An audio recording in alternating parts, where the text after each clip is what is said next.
頭嘅倒數第二間就係我要介紹嘅單位啦。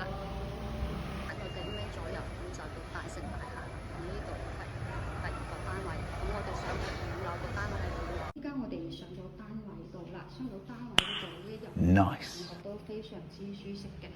咁左手邊係一個廚房，咁啊雙頭電磁煮食爐，咁啊抽油煙機啦，非常之光猛闊落，有窗，洗衣機就擺咗喺呢度啦。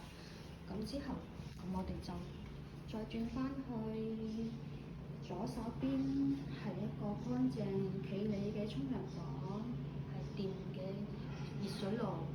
咁之後就到客廳啦。非常之大闊落光猛，雖然今日係陰天嘅，但非常之舒適，有個大雪櫃喺度。咁之後呢，就係一個花籠啦，大嘅花籠作晾曬啦。咁之後就有個貼心嘅三腳架做晾曬用嘅。